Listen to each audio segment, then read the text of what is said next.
Janë të qarta dy argumente shumë të forta. E para është që partit e opozitës në asnjë formë ose mënyrë nuk po kërkojnë zgjidhje, po duan të mbajnë këtë blokad, dhe e dyta që koalicioni i tyre apo marrëveshja dhe dakordimi i PDK-s, LDK-s, AK-s dhe listës sërbe është ende funksional.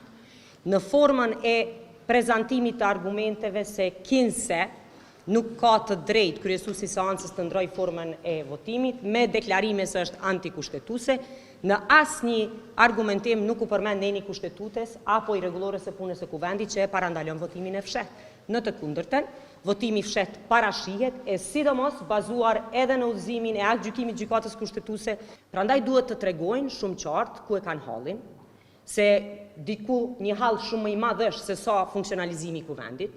Duket se halli i tyre është se nuk janë votat për qeverinë që ata pretendojnë se mund ta bëjnë, apo duket se duan që çdo gjë ta bëjnë çështje të pazarit politik. Pazar politik, marrëveshje politike nuk bëhet për çështje të konstituimit të kuvendit.